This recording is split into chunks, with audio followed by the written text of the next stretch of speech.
Sip. Udah kan? Assalamualaikum warahmatullahi wabarakatuh. Kami dari kelompok 3 ingin mempresentasikan tugas komunikasi sosial. Judul yang kami dapat adalah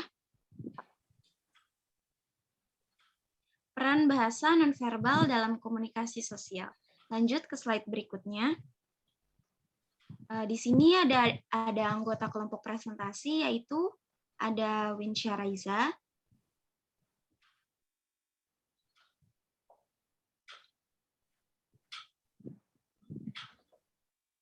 mana sih Win? Lu nggak ngomong Win? Kenalin, saya Winsya dengan NIM 190601. Bisa. Bisa. Lu nyebut nama gua. Iya Winsya, biar gua tuh mancing lo, biar saya Winsya Raiza dengan NIM 190601 gitu, Win. Oke, sekali lagi. Ih, gimana sih? Sebel gue udah nggak mood, tau nggak? Sekali lagi.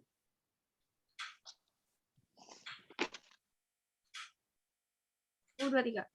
Assalamualaikum warahmatullahi wabarakatuh. Kami dari kelompok 3 ingin mempresentasikan tugas komunikasi sosial. Judul yang kami dapat adalah peran bahasa nonverbal dalam komunikasi sosial. Lanjut ke slide berikutnya. Anggota kelompok dalam presentasi kali ini ada Winsya. Dengan saya pribadi, yaitu Winsya Reza, dengan NIM 1906015367. Dan di sini ada saya, Nisa Zahra, dengan NIM 1906015070. Dengan saya pribadi Fikrah Abdullah dengan NIM 18060150995. Oke, lanjut ke slide berikutnya. Baik, bisa selanjutnya ada pengertian bahasa.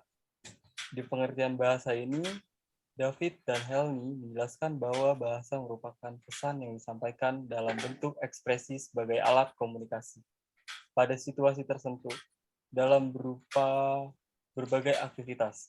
Dalam hal ini, ekspresi berkaitan unsur segmental dan segmental. Jadi,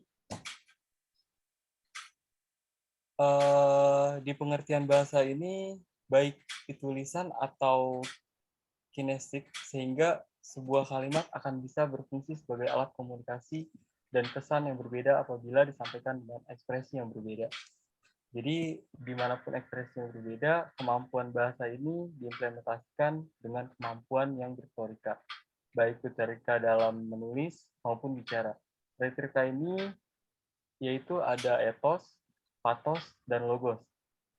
Dari etos sendiri ini, etos itu karakter atau niat baik, dan patos merupakan emosional pendengar atau pembaca, dan logos bukti logis, yaitu sehingga mempengaruhi pembaca atau pendengar dengan pesan yang disampaikan melalui media. Dilanjut slide keempat, ada pengertian komunikasi.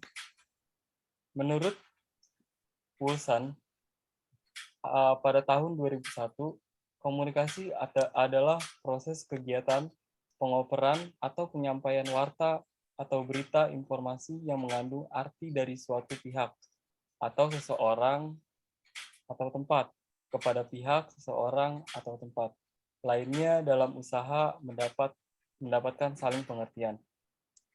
Nah, pengertian komunikasi dalam Kamus Besar Bahasa Indonesia menyatakan bahwa komunikasi adalah pengirim atau pengiriman pesan atau berita antara dua orang atau lebih.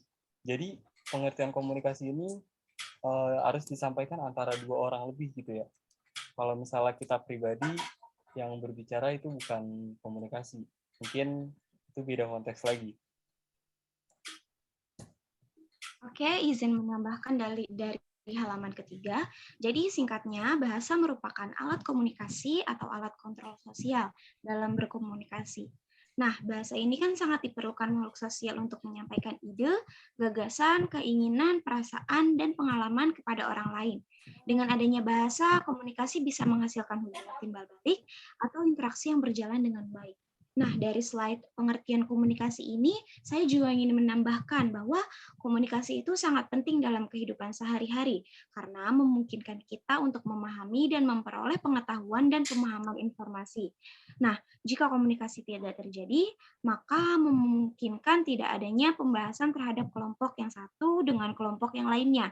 Maka dari itu, kita harus berkomunikasi menggunakan bahasa yang sudah dijelaskan tadi, seperti kayak menjelaskan ide, gagasan, keinginan, perasaan, dan pengalamannya. Seperti itu. Lanjut ke slide berikutnya. Baik, di slide selanjutnya ada pengertian komunikasi sosial.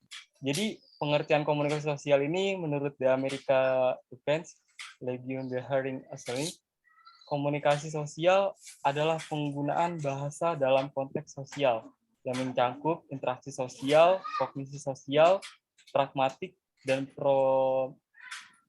pemrosesan bahasa, di mana keterampilan dalam komunikasi sosial mencangkup kemampuan untuk memverifikasi gaya bicara, mengambil perspektif orang lain, memahami dan secara tepat menggunakan aturan untuk komunikasi verbal dan nonverbal, dan menggunakan aspek struktural bahasa, misalnya kosakata, sintaksis, dan fonologi untuk mencapai tujuan ini.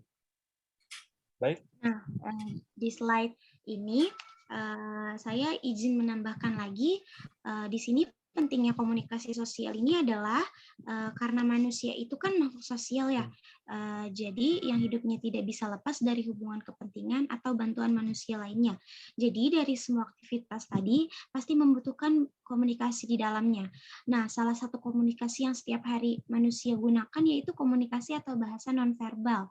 Bisa dibahas di slide berikutnya, yaitu bahas slide berikutnya. Nah, ada tujuan komunikasi sosial nih. Tujuan komunikasi sosial ini secara sosial diantaranya yaitu mensosialisasikan peran dan norma-norma serta kebiasaan berlaku di masyarakat kepada kelompok masyarakat yang baru, menciptakan konvensi atau kesepakatan bersama tentang kebijakan, menjadi penentang atau pendukung, serta mengontrol perilaku terkait pengelolaan sumber daya ke arah yang diinginkan. Lanjut ke slide berikutnya. Di sini ada pengertian komunikasi atau bahasa nonverbal yang sudah tadi saya tambahkan, di sini saya bahas. Nah, komunikasi nonverbal ini adalah proses komunikasi yang tidak dilakukan melalui bahasa dan pengucapan istilah-istilah, namun melalui cara alternatif, misalnya bahasa tubuh, mimik wajah, sensitivitas kulit, dan lain-lain. Walaupun masih memiliki kekurangan-kekurangan tertentu, komunikasi lisan seperti bahasa, hanya saja pesan-pesan yang sifatnya nonverbal tentunya juga tetap diperlukan untuk memperjelas informasi yang akan disampaikan oleh sender, supaya receiver dapat lebih memahaminya dan tidak keliru persepsi. Nah, dari slide yang sebelumnya, saya juga ingin menambahkan nih, komunikasi nonverbal itu kan biasanya menggunakan gerak, isyarat, bahasa tubuh, ekspresi wajah. Biasanya komunikasi nonverbal ini dilakukan secara langsung atau face to face. Jika dilakukan secara online atau tidak langsung, biasanya akan terjadi kesalahpahaman. Contohnya, seseorang salah mengirim emoji marah di chat, padahal sebenarnya ia ingin mengirim emoji senyum. Di sebelah emoji marah itu terdapat emoji senyum. Hal tersebut bisa menyebabkan orang yang dikirimi pesan menjadi salah paham. Baik, bisa dilanjut oleh Fikrah. Fungsi komunikasi nonverbal. Repetisi, komplement, substitusi, kontradiksi, aksentuasi. Ya, dari slide ini saya ingin menjelaskan apa itu repetisi. Nah, repetisi itu adalah fungsi mengulang. Contohnya seperti seseorang menjelaskan penolakan terhadap suatu hal. Dia akan menggelengkan kepalanya berulang kali untuk menolak. Nah, yang di sini ada komplement. Nah, komplement itu melengkapi dan memperkaya makna. Contohnya, muka seseorang menunjukkan tingkat penderitaan yang tidak terungkap dengan kata-kata. Substitusi, yaitu kalau substitusi itu menggantikan lambang dan mulut.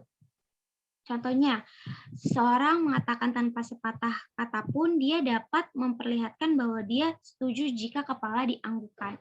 Nah, di sini ada kontradiksi. Nah, kontradiksi itu artinya menolak pesan mulut atau menaruh makna yang lain. Contohnya seperti seseorang memuji rekannya, tetapi sambil mengatakan, hebat, kamu sangat hebat. Tuh. Jadi yang terakhir ini ada aksentuasi. Nah, aksentuasi itu adalah menegaskan pesan lisan atau menggarisbawahinya. Seperti contohnya, seseorang mengungkapkan kejengkelannya sembari memukul benda di dekatnya. Oke, baik. Lanjut ke slide berikutnya. Kesimpulan. Peran bahasa nonverbal dalam komunikasi sosial sangat penting karena komunikasi nonverbal sifatnya lebih jujur dibanding pengucapan kata-kata atau bahasa dalam kurung yaitu komunikasi verbal. Dengan melihat komunikasi nonverbal dari lawan bicara, kita bisa mengetahui bagaimana perasaan mereka ketika berkomunikasi. Contohnya, lawan bicara cenderung memalingkan wajah, menguap, atau bermain gadget ketika sedang berkomunikasi dengan kita. Hal ini dapat diartikan bahwa lawan bicara merasa bosan atau tidak nyaman dengan topik pembicaraannya.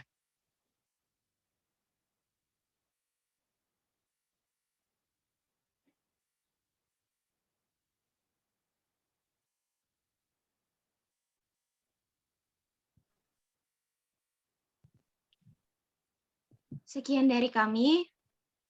Kurang lebihnya mohon maaf. Assalamualaikum warahmatullahi wabarakatuh. Waalaikumsalam warahmatullahi wabarakatuh. Udah nih. Tadi yang gue ngejelasin repetisi itu kedengeran nggak sih? Enggak ya? Kedengeran. Tapi boleh diulang lagi nggak? Buat ngambil audionya dong gue. Emang nggak bisa? Di Zoom ada kok suaranya.